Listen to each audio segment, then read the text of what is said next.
سلام كما يتوعلو زخبركم تخاتات تيماني انفو ميديا أمن العالم كوينكم مدباتنا تكاتلو زلهم نلومي ربع على تسران شوب مونتن قنبوت كلتشعن اسران حموشتن كم تلمود زتفلالي وانا حاد سرتي زعباتات زيناتات نحيزلكم متسئلخو مكتالكم يعدم زخبركم تخاتاتلتي نزا channel لان معبايتهم حدث زخونكم سابسكرايب كبرو توم زغبركم كا شير لايك كومنت مقباراي تحمقو اندابلكو نابتي حجو زدالخلكم مدبات كحلف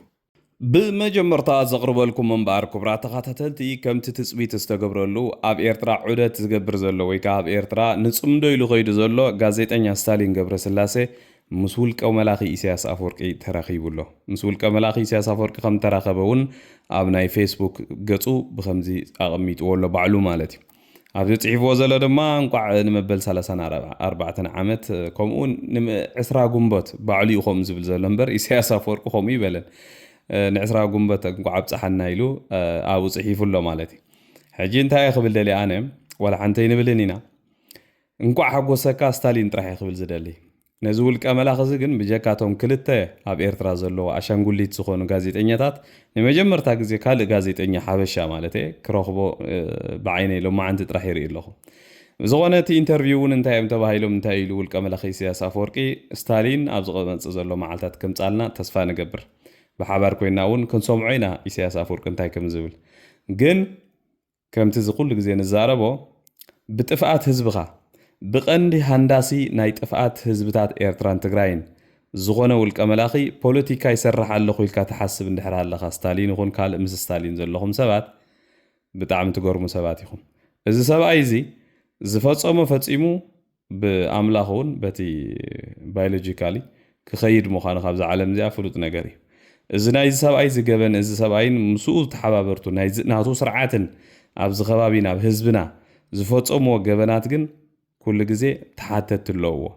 أبز نايز جبنات زي بعلو زج أمال أغزلو سبب ما نحنا ولا حنتخن بلاين خليننا بوليتيكا يمسر زلو تباهيلو بدم تمالي دمهم زي نقص أمن أسياد إيرتران تجراين زت أوت سبجن تا تمت نجر حبيرنا هنرينا قد محجون ኢትዮጵያውያን ጋዜጠኛታት ከይዶም ምስኡ ተሳኢሎም ብዙሕ ገይሮም ብዙሕ ተዛሪቦም ብዙሕ ዑደት ገይሮም ናብ ኤርትራ ኣብ መወዳእታ እንታይ ከም ዝተፈጥረ ግን ብዓይንና ዝረኣናዮ ነገር ሕጂውን ዕድመን ጥዕናን ይሃበና ምቕናይ ኩሉ ንምርኣይ ዝበሃል ክንሪኦ ኢና ንሎማዓንቲ ግን ተራኺቡሎ ማለት እዩ ቀፂለ ዘቕርበልኩም ክቡራት ተኸታተልቲ ኣብዚ ሰሙናት እዚ ምስ ጽምዶ ብዝተተሓሓዘ ብዙሕ ነገራት እንዲና ንሰምዕ ንዕዘብ ንርኢ ዘለና حانتي كابتوم اب تግራይ ዘለው ጋዜጠኛታት ዝሓየለት ጋዜጠኛ ንፍዕቲ ጋዜጠኛ ዘላ መድሂን ገብረስላሴ ኣብ መጀመርታ እዋን ናይ ጽምዶ ክጅመር ከሎ ቀንዲ ታርጌት ናይ ስርዓት ህግደፍን ገለ ብትግራይ ወገን ኮይኖም ነዚ ጽምዶ ዘወሳውሩ ዘለው ወይ ካነ ጽምዶ ተጸሚዶም ዘለው ንበሎም ሰባትን ያኒራ ኣብ ዝሓለፈ እዋን ብስርዓት ህግደፍ ብዝተፈላለየ መንገድውን ኣደዳ ጸርፍን ኣደዳ መጠንቀቕታን ካልእ ዝተፈላለየ ታርጌትን ኮይና ነይራ ማለት እዩ ኣብዚ ሰሙናት ዝርያ ዘለኹ ግን መድሂን ነቲ ናይ ጽምዶ ሓሳብ ዝተቐበሎት እያ ትመስል ብዙሕ ናብ ጽምዶ ገጽ ዝዘዙ ሓሳባት ክትህቡ ንሪኢና ያለና በዚ ኮይኑ በቲ ግን ኣብዚ ዝሓለፈ 2-3 መዓልታት ብዙሕ ኢንተርቪው ትገብር ኣላ ንፍዕቲ ጋዜጠኛ ከምቲ ዝበልኩዋ ሕጂ ካብ ኤርትራ ወገን ኣብዚ ሰሙን እዚ ሓውጋት ሰልጠነ ግርማይን ከምኡን ዮሴፍ ገብረ ህይወትን ኢንተርቪው ገይሮም ነይሮም ምስ መድሂን ገብረስላሴ ኣብታ ምስ ዮሴፍ ገብረ ህይወት ዝገበረታ ኢንተርቪው ኣቃልቦ ብዙሓት ዝሰሓበት ንብዙሓት ካ ዝገረመቶም ንዓይ ኮላይ ዝገረመትኒ ሓንቲ ሓፃር ቪድዮ ላ ኩልና ብሓባር ኮይና ነስማዕያ ሞ ብዛዕባ ክንዛረብ ኢና እዚ ህዝባዊ ግንባር በይኑ ሻዕብያ በይኑ ኤርትራ በይኑ ብዝፈላለዮም ዘይሩ ሰባት ግን ከምቲ ዝበልክዮ ሕቶታት ከልዕሉ ይኽእሉ ኮኑ ንሳቶም ጉዳይ ናይ ኮነ ናይ እንጀራ ጉዳይ ኮይኖም ዝዛረቡ ሰባት ምስለ ዘሩ ሰብ يعني لي يسيف حاوي مسجد تحاحزو عن توتال علوني يركب إرترا تمكر زخونة محبرة ومسارات ميرو هقدف زمت أقول له من قد خاب في الله ببرتاو على سلسلة لازمت بمسوعة تدك هزب زمت ناس إنه تقول مسموخانو حداش هاجر ون مسموخانا تقاموا لزنا ورا ميلا حجي حاوي يسيف قبري وقت انتاي زبلنا زلو بزا حساب زيام شعبيا بينيو هزباو قنبار بينيو هزبي إرترا بينيو زبل حساب مزيلو اتا بدحريا زقصلا اتوم نعو ببين بحانساب حدا غيرم كريو زدليو ናይ ባዕሎም እንጀራ ንምእራር ኢሎም ዝገብሩ ሰባት ብዛዕባኦም ጉዳይና ኣይኮነን ዝብል ሓሳቡና ሲዒቡ ነይሩ ብመጀመርታ ነገር እዚ ዝገርም ዓይነት ናይ መትከል ምቕያር እንዲዩ ማለት ሓዊ ዮሴፍ ገብረ ህይወት ኣብ ዝሓለፈ ዓመታት ሓደ ካብቶም ኣብ ምንቃዕ መንእሰያት ይኹን ኣብዚ ፖለቲካ ናይ ኤርትራ እውን ዓብ ተራ ዝነበረ ሰብ እዩ ዋላ ሕጂ እውን ኣብ ፖለቲካ ከም ዘሎ ዝፈልጥ ኣነ ብዛዕባ ኣብ ልዕሊ ሻዕብያ ዘለዎ ረኣያ ብፍላይ ከዓ እንጀራ ንምእራር ኢሎም እዮም ዝብልዎ ዘረባ ግን ብመጀመርታ ሚድያ ፈጢሮም ኣብዚ ሚድያ እውን ካብቶም ዝለዓለ ሳብስክራይበርስ ወይ ከዓ ዝለዓለ በዚ ሚድያ ኣታው ዝገብሩ ሰባት ስኻ ምዃንካ ማንም ሰብ ዘይስሕቶ ሓቂ ማለት እዩ ማለተይ እዚ ሚድያ ኻውን ምስክሮ ነገር እዩ ስለዚ ኣብ ዝሓለፈ ዓመታት ሜይቢ ካብ ሽሕ ካብኡ ንላዕሊ ቪድዮታት ፅዒንካ ብዛዕባኡ ክትምህር ከለኻ ብዛዕባኡ ሰብ ክተስተምህር ከለኻ እዚ እንስኻ እውን እንጀራ ኢኻ ትምእር ነርካ እምበር ማለት ብነፃ ይኮንካ ትሰርሖ ነርካ ማለት ቪድዮታት ትኸፈሉ ኢኻ ማለት እዩ ስለዚ እቲ እንጀራ ከምኡሩር ኢሎም ዝገብርዎ ነገራቶም ዝብል እዚ ካብ ግቡእ ዝኾነ ገላልፃ ዝወፀ ኮይኑ ይስማዓኒ ብሓደ መዳይ ንዓይ ግን ቀንዲ መዛረቢት የርእሰይ ንሳ ኣይኮነትን ቀንዲ መዛረቢት ዮሴፍ ሓውና ንሻዕብያን ህዝባዊ ግንባርን ፈሊኻ ክትሪእሉ ዝኽኣልካ መነፅር ኢና ኣይገሪምን ዘሎ መቸም ከም ዮሴፍ ገብረ ህይወት ኣብ ዝሓለፈ እዋናት ሱርበት ተኻው ለውጢ አንጻር ሻዕብያ ብፍላይ ከዓ ክትዛረብ ከለኻ ብኢንተርቪው ኩሉ ሻዕብያ እንዳበልካ ኢኻ ትዛረብ ህዝባዊ ግንባር ወይ ሻዕብያ እንዳበልካ ኢኻ ትዛረብ ሕጂ ካብ ህዝቢ ኤርትራ እዞም ሻዕብያ ዝበሃሉ ወይ ህዝባዊ ግንባር ዝበሃሉ ካብ ህዝቢ ኤርትራ ክትፈልዮም ትኽእል ኢኻ ውድብን ህዝብን በበይኑ ስለ ዝኾነ ማለት እዩ ህዝቢ ንኹሉ ኣካላት ዘጠቓለለ እዩ ውድብ ከዓ እቲ ኣብቲ ሓደ ፖለቲካዊ ጥርናፈ ዘሎ ኣካል ክትብሎ ትኽእል ኢኻ ማለት እዩ እዞም ህዝባዊ ግንባር ህግደፍ ሻዕብያ ዝበሃሉ ኣካላት ግን በየናይ መለክዒ እዮም በበይኖም ዝኾኑ ንዓይ ብጣዕሚ ኣገሪማትኒ ኣባኻ በፂሓ ሕጂ ማለት ስኻ ሓደ ካብቶም ሓደ እዮም እዚኦም ኩሎም ኣብ ኤርትራ ዘሎ ስርዓት ካብ መጀመርቱ እትሒዙ ናይ ሸፋቱ ስርዓት እዩ ኢልካ ተኣምን ሰብ ኢኻ ኣብ ዝተፈላለዩ እዋን እውን ከምኡ እንዳበልካ ኢኻ ትገልጽ ቪድዮታት ከምስክር ሕጂ ኣነ እውን ብናተይ ረኣያ ማለት እዩ ናይ ካልኦት ነናቱ ሓሳብ ክህልዎ ክእል እዩ ህዝባዊ ግንባርን ህግደፍን እቲ ሻዕብያ ከም ሓደ ሳጓ ንበሎ ወይ ከዓ ካልኣይ ቅፅል መፀውዒ ናቶም እምበር ሻዕብያ ዝብል ውድብ የለን ኣብ ኤርትራ እቲ ሽም ቅፅል ስም እዩ ህዝባዊ ግንባርን ህግደፍ ግን በየናይ መለክዕ እዮም በበይኖም ኮይኖም ኣበየናይ ስነ ሓሳብ ስለ ዝተፈላለዩ እዮም ወይ ኣየኖት ሰባት ስለ ዝጎደሉ ኣየኖት ሰባት ከዓ ስለ ዝተወሰኹ እዮም በበይኖም ዝኾኑ በየናይ መለክዕ ኢኻ ከምኡ ኢልካ መብርህት እትበሉ ዝበለፀ ኮይኑ ይስማዓኒ ምክንያቱ ኣብ ከምዚ ሓሳብ እንድሕር መፂኻ ሰፊሓ ርእሲ ስለ ዝኾነ ማለት እዩ ኣነ ግን ብወገነይ እቲ ሕጂ ህግደፍ ኮይኑ ሽም ጥራሕ ቀይሩ ዘሎ ኣካል በተሓሳስባ ይኹን ፊዚካል ይኹን እኳ ደኣ ሰብ ምናልባት ብዕድመ ብዝተፈላለየ ብማእሰርቲ ባዕሉ ንባዕሉ ብምብልላዕ ሰብ ዝጎደሎ ተዘይኮይኑ ካብ ዝንኡስ ወለዶ ይኹን ካብ ካልእ ክፋላት ናይ ሕብረተሰብ ይኹን ካብ ካልእ ፓርትታት ይኹን ካብ ዝኾነ ይኹን ኣካል ሓደ ይኹን ሰብ ንምጥቃስ እውን ሓደ ይኹን ሰብ ከይሓወሰ ካብ መጀመርታት ሒዙ ሰውራ ኤርትራ ሒዙ መፂኡ ሕጂ እውን ግዝያዊ መንግስቲ ኤርትራ ብዝብል ህግደፍ ዝብል ሽም ቀይሩ ኣብቲ ዝገብሮ በዓላት ገለመለ ግን ብቲ ናይ ቀደም ናይ ህዝባዊ ግንባር ባንዴራኡ ናይ ህዝባዊ ግንባር ኣተሓሳስብኡ ናይ ህዝባዊ ግንባር ጭካነኡ ኩሉ ዓይነት ነገራት ሒዙ ዝኸይዱ ዘሎ ኣካል እዩ ስለዚ በፍፅም ተኣምር በበይኖም ክኾኑ ይክእሉን እዮም ነዚኦም በበይኖም ክርኢ ዝኽእል መነፅር እንድሕር ኣለካ ግን እንተተብርሃልና ዝበለፀ ኮይኑ ይስማዓኒ ማለት እዩ ካልእ ዘቕርበልኩም ድማ ክቡራት ተኸታተልቲ ሎማዓንቲ ብምኽንያት 20 ጉንቦት ማለት ብኣቆፃፅራ ግእዝ ማለት እዩ ኢትዮጵያ ካብ መግዛእቲ ደርጊ ወይ ከዓ ስርዓት ደርጊ ኣብ ኢትዮጵያ ዝተደምሰሰሉ መዓልቲ ኣብ ኢትዮጵያ ዝኽበር በዓል ነይሩ ብኡ መሰረት ሎማዓንቲ ኣብ ትግራይ ናይ ሕወሓት ኣመራርሓ ተኣኪቦም ኣብ ዝነበሩሉ እዋን ዶክተር ደብረፅዮን ገብረ ሚካኤል ነቲ ድሕሪ ጆኖሳይዳዊ ኩናት ዝተገብረ ናይ ሰላም ፃውዒታት ብህግደፍ ተቐቢልዎ ከም ዘሎን ኣበርቲዑ ክሰርሕ ከም ዝኾነን ሎማዓንቲ መግለፂ ሂብሎ ስለዚ በትግራይ ወገን እታ ጽምዶ ትብል ኣካል ሓሳብ ሓላፍነት ዝወስድ ኣካል ተረኺቡሎ ማለት እዩ ካብ ሕጂ ንድሓር ሕወሓት ብትግራይ ወገን ኮይኖም ይሰማምዑ ከም ዘለው ክንዛረብ ንኽእል ኢና ንሕና እውን ክሳብ ሕጂ ወግዓዊ መግለፂ ስለዘይተዋሃበ ዝነበረ ማለት እዩ ብወገን ኤርትራ ግን ብጀካ ኣወል ስዒድን ካልኦት ካድረታት ናይ ህግደፍን በቲ ሽፍታ ውልቀ መላኺ ኢሳያስ ኣፈወርቂ ወላ ሓንቲ ዝተሰምዐ ነገር የለን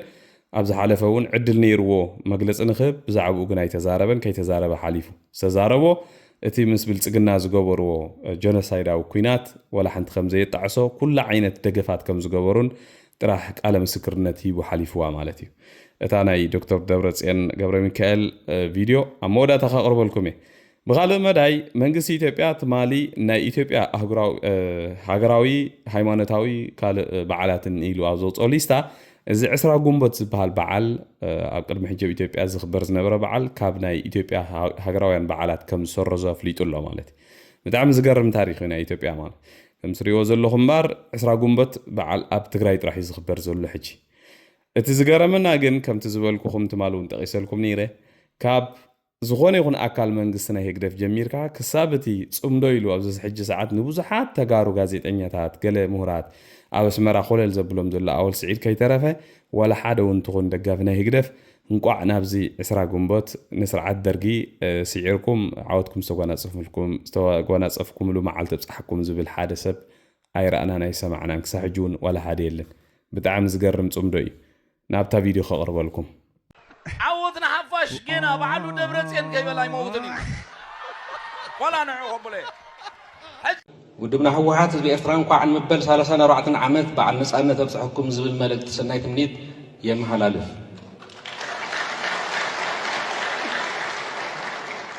بمغنيات جنوسايد وخينات بالسرعات معلب كبر لهم زقبهم قدات بقوام مرأي كم زلوا خوينو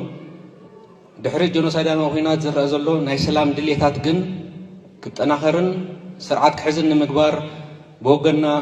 لعبس عرفنا كايد كنا الراقص ونفتو مسؤ ኣብ ዝተተሓዘ ድማ خبرات ተኸታተልቲ ሓደ ካብቶም ሓያላት ጋዜጠኛታት ዝኾነ ቴድሮስ ጸጋየ ዝበሃል ዓይነ ስውር ኣብ ኣሜሪካ ሃገር ኣሜሪካ ዝነብር ሓያል ጋዜጠኛ እዩ ብዛዕባ እዚ ናይ ጽምዶ ትግራዋይ ጋዜጠኛ እዩ ብዛዕባ እዚ ጽምዶ እዚ ብፍላይ ከዓ ድሕሪ መደረ ውልቀ መላኺ ኢሳያስ ኣፈወርቂ ኣብ ኣስመራ ኣተሓሒዙ ዘሕለፎ ተሪር ዝኾነ መልእኽቲ ኣሎ ቴድሮስ ጸጋየ ማለት ሓደ ካብቶም ዝለዓሉ ብኢትዮጵያ ደረጃውን ሓያላት ጋዜጠኛታት እዩ እሱ ዝብሎ ዘሎ ብቋንቋ ኣምሓርኛ እዩ እቶም ኣምሓርኛ ትሰምዑ ባዕልኹም ክትርጉሙ ኢኹም እቶም ምናልባት ትርጉም ትደልዩ ግን ዝብል ዘሎ ሕፅር ኣቢለ ክነግረኩም እዚ ኢሳያስ ዝበሃል ሰብ ወይ ስርዓት ህግደፍ እቲ ዝገበሮ ገበናት ኩሉ ዓይነት ጀኖሳይድ ካልእ ንበሎ ገበናት ሓንቲ መዓልቲ እውን ትኹን ከይተጣዕሰሉ ዝጣዓስ እውን ኣይመስለንን ይብል ምስኡ ክግበር ዝኽእል ዝኾነ ይኹን ምትሕብባር ነቲ ጀኖሳይድ ጃስቲፋይ ጌርካ እቲ ጀኖሳይድ ንኽፍፅም ከም ምትሕብባር ክቁፀር ዘለዎ ስለዚ እዚ ስርዓት ናይ ኣብ ኤርትራ ዘሎ ዝኾነ ትኹኑ እውን ስጉምቲ ከይወሰደ ብዛዕባ እዚ ዝተኻየደ ኮይና ዝኾነ ነገር ናይ ይቕረታ ካልእ ምልክት ከይረኣየ ከሎ ባዕልኻ ከይድካ ምስኡ ትገብሮ ምፅማድ ከም ገበን እዩ ዝሕሰብ ዝብል መልእኽቲ የመሓላሊፉ ዘሎ ናይ ብሓቂ ተሪር ዝኾነ መርገፂ እዩ ብዝኾነ ብዙሓት ተጋሩ ምሁራት ብዙሓት መንእሰያት ዳርጋ ኣብቲ ውሽጢ ህዝቢ ትግራይ እዚ ናይ ጽምዶ ነገር ከም መላገፂ እዮም ዝጥቀምሉ ዘለዉ ብሰዓት እዚ ምክንያቱ ዘይከውን ክኸውን ዘይክእል ፈፂሙ ብሓደ ኢድካ ይትጠቐን ኢኻ ብሓደ ወገን ጥራሕ ክኸውን ዝኽእል ነገር ኣይኮነን ህዝቢ ትግራይ ሰላም ከም ዝደሊ ህዝቢ ኤርትራ ሰላም ከም ዝደሊ ማንም ሰብ ይፈልጥ እዩ ኣብታ ስልጣን ዘለዉ ስርዓት ብፍላይ ስርዓት ህግደፍ ግን መጀመርታ ኣብ ውሽጡ ሃገሩ ዘሎ ጉዳይ ከይፈትሐ ንኣብ ውሽጢ ሃገር ዘለዉ ኤርትራውያን ዋላ እውን ኣብ ደገ ዘለዉ ተቃዋምቲ ገለ ይኹኑ ንሰላም ከይዓደመ ንሰላም ሓንቲ ድልውነት ከይገበረ ከሎ ምስ ትግራይ ሰላም ክገብር እዩ እሞ ድሕሪ እዚ ኩሉ ዝሓለፈ ኩናትን ገበናትን ክገብር ኢሉ ዝሓስብ ሰብ እንተልዩ ስቲል ክሳብ ሕጂ እውን ሓንጎሉ ክምርምር እዩ ዘለዎ ብዙሓት ሰባት ንሰላም ካብ ዘለዎም ድሌት ተበጊሶም ነዚ ጽምዶ እዚ ከም ፖዚቲቭ ክሪእዎ ንርኢ ኣለና ጽቡቕ ሓሳብ ግን ከይትግርሁ ከይትሸኽዑ ዝሓለፈ 4-5 ዓመት እንታይ ከም ዝነበረ ኣጸቢቅኩም ዘክሩ ዶኩመንታትኩም ተመሊስኩም ዘክሩ ጥራሕ ይኽብለኩም ዝደሊ ሕጂ ግን ታ ቪድዮ ናይ ቴዲ በሓባር ኮይና ንስማዕ እያ ማንኛውም የትግራይ ኃይል ከኢሳያስ ጋር የሚያደርገው ትብብር በእኔ አስተያየት ኢሳያስ በትግራይ ላይ የያዘውን የዘር ፍጅት ፕሮጀክት አለመተውን እያወቀ የሚያደርገው ነው። አለመተውን እያወቀ የሚያደርገው ከሆነ ደግሞ ኢሳያስ ይህንን ግቡን ሳይቀይር ይቀይራል ብዬም አላምንም። ይህንን ግቡን ሳይቀይር የሚደረግ ከትግራይ የሚደረግ ትብብር ከኢሳያስ ጋር በዚህ ወቅት የሚደረግ ትብብር በትግራይ ላይ የሚፈጸምን ጄኖሳይድ እንደ መተባበር ወይም እንደ ማስቻል የሚቆጠር ነው ያምናል። ህዝብን መንግስትን ኤርትራ ብልዑል ተስፋን ብዘይ ዕቃበን ነቲ ተበጊሱ ተባህለ እረማዊ ሪፎርም ዘይተቆጠበ ደገፍ መሃቦም በዚ ተኸሲቱ ዘሎ ሃንደበት ዘጣዕስን ዘሰክፍን የብሎምን እንደማይጸጸት ተናገረ ማለት ትላንትና እሱ ካደረገበት መቀጠል ነው የሚፈልገው ቴዲ ኤግዛክትሊ የትግራይን ህዝብ መጨፍጨፍን እንደ ተስፋ መቁጠሩን ከተናገረ በኋላ አንተ ያንን ሊያደርግ የማይችልበትን አቅም ከውስጥ ሳትፈጥር ከድክመት በመነሳት ከሻዕቢያ ጋር የሚደረግ ጥምረት የትግራይን ህዝብ ሌላ ማለት እንትኑ የበለጠ ኢኔብል ማድረግ ነው። ጄኖሳይዱን የበለጠ ኢኔብል ማድረግ ነው። ከሻዕቢያ ጋር የሚደረግ ትብብር ለትግራይ ህዝብ ጄኖሳይድ እንደ መስራት ነው። ጄኖሳይድ እንዲፈጸምበት እንደ መስራት ነው። ኢሳያስ ትግራይ ውስጥ ገብቶ የፈጸመውን ወንጀል በመፈጸሙ እንደማይጸጸት እንደውም ያንን ተስፋ ብሎ እንደሚጠራው ከተናገረ በኋላ ከኢሳያስ ጋር በመተባበር በትግራይ ህዝብ ላይ ሌላ የከፋ ውጤት ቢመጣ እንደዚህ እንደሚሆን እኮ አላወቅንም ነበረ ሊል የሚችል ማንም ሰው ሊኖር እንዳይችል አድርጓል ኢሳያስ በንግግሩ። ምክንያቱም በግልጽ ተናግሯልና ኢሳያስ ተናግሯል። ኣብዚ ሓለፈ 7 ዓመታት እንቲ ኣብ ህዝቢ ኢትዮጵያ ዝገንፈለ ናይ ተስፋ ስምዒት ኣብ ህዝቢ ኤርትራን ካልኦት ህዝብታት ጎረባብትን ህዝብታት ዓለምን ዝፈጠሩ ብኻልእ መዳይ ድማ ክቡራት ተኸታተልቲ ኣብዚ ሕጂ እዋን ካልኣይ ወሃቢ ቃል ናይ ህግደፍ ኮይኑ ዘሎ ወዲ ጣባ ዝበሃል ኣብ ዝሓለፈ እዋን ኣብ ግዜ ደርጊ ሓደ ካብቶም ወታደራት ናይ ደርጊ ነይሩ። ብድሕሪኡ ንህግደፍ ክቃወም ቅድሚ ኢትዮ ኤርትራ ኩናት ናብ ትግራይ ከይዱ ኣብ ትግራይ ነዊሕ ዓመታት ከም ተቃወሙ ኮይኑ ዝነበረ እሞ ብድሕሪኡ ካብ ትግራይ ናብ ሃገረ ኖርዌይ በመምፃእ ከም ተቃዋሚ ኮይኑ ብዙሕ ከታልል ፀኒሑ። ኣብ ዝቐረባ እዋን ግን ምስ ምምፃእ ብርጌድ ንሓመዱ ናብ ህግደፍ ኢድ ሂቡ ኣብ ኣስመራ ዝኸደ ሰብ እዩ። እዚ ሰብ እዚ እምበኣር ኣብዚ ሰዓት እዚ ብዛዕባ ትፅምዶ ካልኣይ ድሕሪ ኣወል ስዒድ ወሃቢ ቃል ኮይኖም ደገ ብዙሕ ዘረባታት ዝዛረብ ዘሎ ሰብ እዩ። ሎማዓንቲ ትማሊ ድዩ ትማሊ ናይ ምሽት ዝሃቦ ቪድዮ ንተጋሩ ኣሕዋትና መልእኽቲ መሓላሊፉሎም ኣሎ። እዞም በትግራይ ወገን ኮይንኩም ጀኖሳይድ ተኻይዱ ድዩ ዋላ ዎር ክራይም ዝበሃል ከማን ካብ ጀኖሳይድ ትሕት ዝበለ ዓቐን ዘለዎ ተኻይዱ ኢልኩም ኣብ ኣፍኩም ዝበቆለ ተዛረቡ ዘለኹም መጠንቀቕታ ሂብኩም ኣለሁ። ስለዚ ኣብ ትግራይ ከምኡ ዓይነት ዝተገብረ ነገር የለን ኣብ ሰሜን እዚ ጥራሕ ይገበን ተፈፂሙ ዝብል መርገፂ ሒዝልኩም መፂሎም በኣር ማለት እዩ። እዚኦም እዮም እትዮም ህግደፍ ወይ ከዓ እቶም ፅምዶ ኢሎም ዝፅውዑ ዘለው ኣብ ትግራይ ዝተገብረ ይኹን ኣብ ኤርትራ ዝተገብረ ገበናት ከመይ ጌርካ ካብ ሕጊ ዓለም ተስውሮ ከመይ ጌርካ እዚ ከምኡ ዓይነት ተሓታትነት ካብ ህዝቢ ተጥፍኦ ዝብል ፅምዶ ምዃኑ ኸ ኣብ ዝሓለፈ እዋን ብመርትዖ ኣብ ጣልኣት ሒዝና ኣቕሪብናልኩም ነርና። ሕጂ ግን ካብ ኣፎ መንታን ክትሰምዕዎ ወዲ ጣባ ዝብሎ ዘሎ ብሓባር ኮይና ንስማዕ እዩ። ብዛዕባ ጀኖሳይድ ይልዕሉ ተጋሩ ጀኖሳይድ ኣብ ትግራይ ኣይተገበረን። እቲ ጀኖሳይድ ኣብ መልሓሶም ከም ዝበቆለ ሳዕሪ ጀኖሳይድ ይብሉና። ጀኖሳይድ ኣብ ትግራይ ኣይተገበረን። ጀኖሳይድ ክበሃል ጀኖሳይድ ከማልኦ ዝግብኦ ክራይቴርያ ከማልኦ ኣለዎ። መጀመርያ ውድብ ኣብ ዓለም እንታይ ኣሎ? ሕጊ ኣሎ፣ ስርዓት ኣሎ። ኣምነስቲ ኢንተርናሽናል መፂኡ መፅናዕቲ ተካይዱ ጀኖሳይድ ተፈፂሙስ ኩናት ይተኻይዱ ኩናት ተኻይዱ ዎር ክራይም ከማን ኣይተገበረን። ኣብ ብልዓክስ እንታይ እተገይሩ ኣብ ሰሜን እዝ እንታይ እተገይሩ ኣብ ካልእ ቦታታት ከም ኢትዮጵያን ባዕሎም ይዛረቡ ወገን ኤርትራን ትግራይን ዝነበረ ኩነታት ጀኖሳይድ ከብል ዝኽእል ዝኾነ ይኹን ክራይቴርያ የለን። ኣለኩም ተኮይኑ ኣምፁና ኢና ኢልና እዮም። ኣለኩም ተኮይኑ ኣምፁ ሳቶም ስለተዛረቡ ኤርትራ ጀኖሳይድ ፈፂማ ኣብ ትግራይ ፈፂማ እንታይ ዶ ጨፍጭፎምና ኦኬ ኤቪደንስ ሃቡና። ሰራዊት ኤርትራ ሰላማዊ ህዝቢ ኣኪቡ ጨፍጭፉ ተኮይኑ ኤቪደንስ ምፁ። ስለዚ ሓደ ዝተሰዓረ ሰራዊት ጀኖሳይድ ተፈፂሙ ንኽብል ኣይኽእል። ኣብ ትግራይ ደይተዓጠቐ ኣይነበረን። ባዕላቶም ኣቐዲሞም ማኑ ሒዞም እዮም ህዝባዊ ኣብ መወዳእታ ዘቕርበልኩም ድማ ክቡራት ተኸታተልቲ ከምቲ ትማል እውን ኣቕሪበልኩም ዝነበርኩ ኣብዚ ሰዓት እዚ ኣብ ደቡባዊ ክፋል ናይ ትግራይ ኣብ ሓራ መሬት ካብ ዝብል ብዙሓት ወታደራዊ ታዕሊም ዝወፅዱ መናእሰያት ትግራይ ኣብ ቪድዮታት እንዳተቐርፀሎም መዓንትን ትማልን ክስደድ ውዒድ ኣሎ። ኣብቲ ናይ ሎም መዓንቲ ድማ ካብቲ ናይ ትማሊ ቁርብ ፍልይ ዘብሎ ብዝሒ ዘለዎም መንእሰያት ከምኡውን ላዕለዎት ወታደራውያን ኣዘዝቲ ናይ ሰራዊት ትግራይ ዝነበሩ ከም በዓል ወደን ጥሩ ዝበሉ ኣብቲ ቦታ ተረኺቦም ነቶም መንእሰያት ክበፅሖም ክምርቆም ከለውን ዘርኢ ምስልታት ተዘርጊሑ ኣሎ ብከም በዓል ሸዊት ቢተው ዝበሉ ተቃለስቲ መንእሰያት ናይ TDF እውን እቲ ቪድዮታትን እቲ ጽሑፋትን ይዝርጋሕ ኣሎ ማለት እዩ እዚ ኩነታት እምበር ኣብ ትግራይ ወላ ኣብ ኣዝዩ ሓደገኛ ኩነታት ከም ዘሎ እዩ ዘነገር ማለት እዩ ከምዚ ኩሉ ግዜ ንብሎውን ብጣዕሚ ክልተ ስምዒት ይስማዓካ በቲ ሓደ መዳይ ሕቶኦም ሓቲቶም መልሲ ዝሰኣኑ ከም ናይ መወዳእታ ኣመራፂ ዝወሰድዎ መንእሰያት ኣብዚ ቦታ እዚ ክትሪኦም ከለካ በቲ ሓደ መዳይ ትስማዓካ ስምዒት ኣሎ በቲ ካልኣይ መዳይ ድማ እቲ ትማሊ ኣንጻር ፀላኢ እዩ ብኩሉ ኣንፈት ዝመፆ ፀላኢ ብሓባር ዝተቃለሰ ተጋዳላይ TDF ወይ ከዓ መንእሰይ TDF ሕጂ ነንሕድሕዱ ክልተ ድፋዕ ሒዙ ብከምዚ ክፋጠጥ ክትሪኦ ከለካ ካልእ ስማዓካ ብጣዕሚ ሕማቅ ስምዒት ኣሎ ማለት እዩ ሕጂውን ንህዝብታት ኤርትራን ትግራይን ሰላምን ፍቅርን ከውርደሎም ካብዞም ከምዚ ዓይነት መራሕቲ ፈፂሞም ካብ ታሪክ ዘይመሃሩ ኩሉ ግዜ ኣብ ስልጣን ጥራሕ ክነብሩ ዝደልዩ መራሕቲ ዘድሕኖ መንእሰይ ሓይሊ ይደልሎ ካብኡ ኣድሒኑ ድማ ፍቅርን ሰላምን ክፈጥረሉ ናይ ኩሉ ግዜ ትምኒትና እዩ ማለት እዩ እዚኣ እንዳበልኩም ባር ክቡራት ተኸታተልቲ ንሎሚ ናይ ምሸት ኣዳልየልኩም ዝነበርኩ ሓፀርቲ መደባት ነዚኦም ዝመስሉ ኣብ ዝቕፅል ዘሎ መደብና ክሳብ ንራኸብ ድሓነ ኣምስዩ